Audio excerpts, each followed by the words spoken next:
Hello there. Just an update.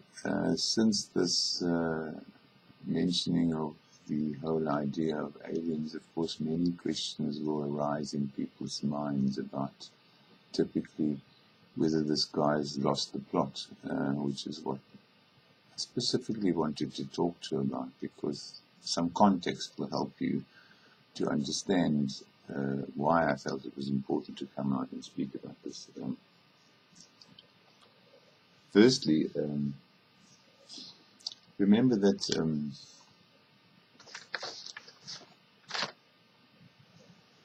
we're not likely the most intelligent and advanced species in existence. Of course, that means you get over the chauvinism of Homo sapiens that tells us that, we're the only intelligent species around, which, believe it or not, there's some people who believe that. It's highly unlikely that we're the only intelligent species around. Just looking at the indomitability of life, that is, science is still learning about it, but life survives in the most harsh and diverse conditions here on Earth. The notion that it won't be prolific in such an enormous universe is really quite silly. So having established that there is, we can say with some certainty, and there's no biblical or scriptural or historical or factual information to my knowledge, which would suggest otherwise. So we can assume that is the case. Then the challenge is to ask and answer only one question. Is it possible that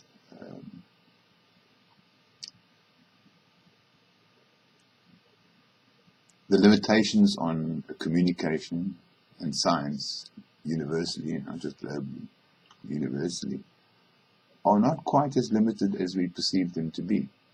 And would that be based on a really inadequate knowledge on our part? Well, it's extremely likely, in my opinion, that we are, like in the Stone Age, pretty primitive. If we look at the way things are going, the way we're running the Earth, we're really not that bloody smart. And so it's likely that not only is there far more advanced and more competent, and in actual fact, those are the ones that would have had the ability to make contact here. And the question then becomes, would they, did they, and why would we not know about it, and why would they behave like that? Well, why would they take any particular interest in us? If they're that far advanced above us, then it would be like us taking an interest in the behavior of ants, well, or dolphins, you might add.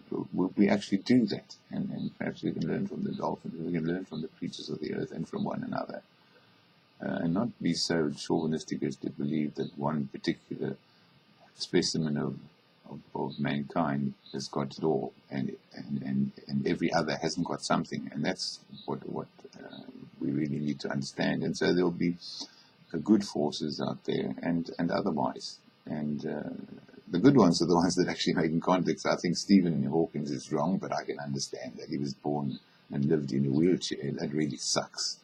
I mean, to live like that. Some of us are more fortunate and others are less fortunate, but I think the heights of the spirit can rise, and I think a type 1 civilization is possible, and the hiding of this technology by these power brokers on the earth for centuries is not awfully surprising. Interesting that evidence crops up in the Vatican, and interesting that you have this statement from the Pope very recently to the effect that E.T. could be baptized.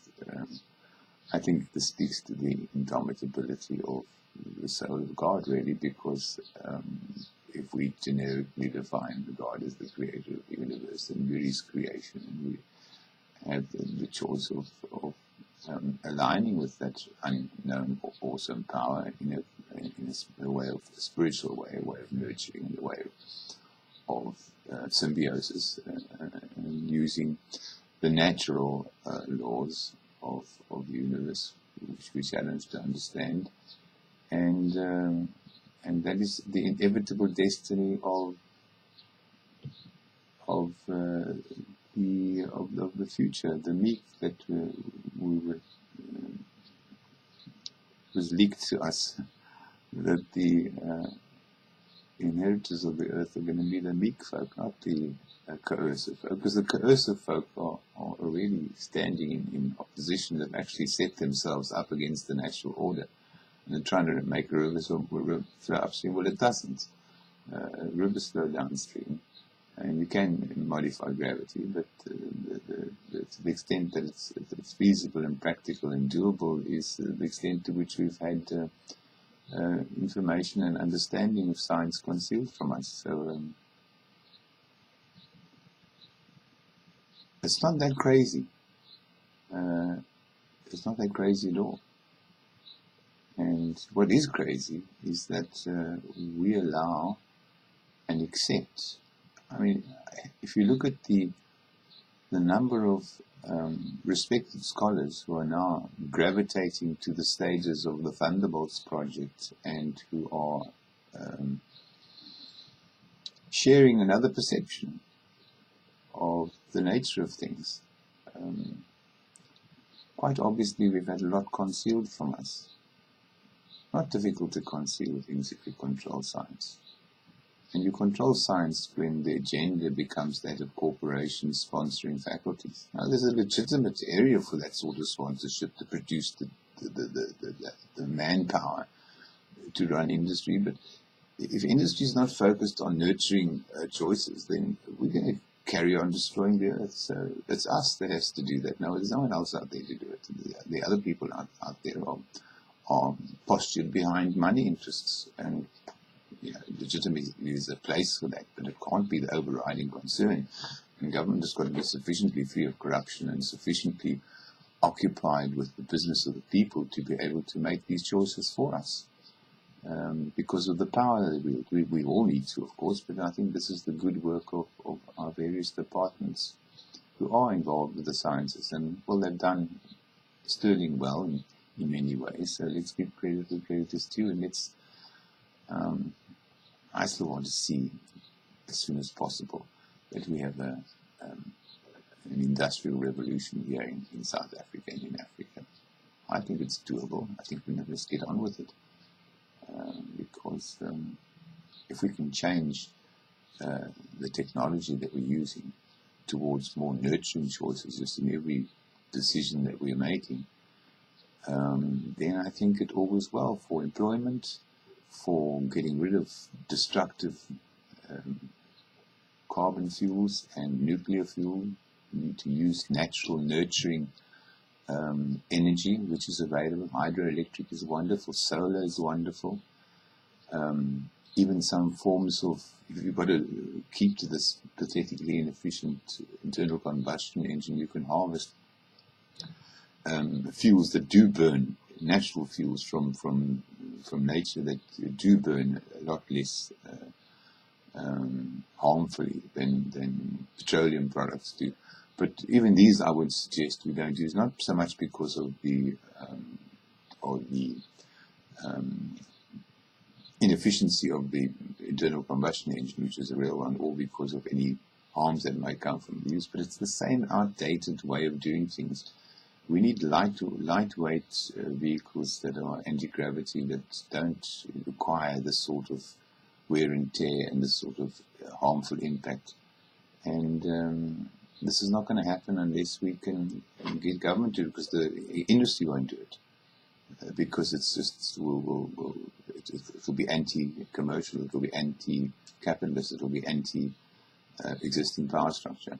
So we've got to do it, and we have to get scholars involved in doing this. It ended up being another rambling story, but I just wanted to look in and say, We aren't alone. That has not only been concealed from us, but more importantly, technology that has helped bridge the communication and transport gap has also been hidden, and unsurprisingly hidden. So it's exciting to be living still at this time in the evolution of life on Earth and our whole relationship with the natural world. I think this is pretty awesome. And so if you're interested, I'm certainly interested in trying to see how quickly we can get free energy technology running.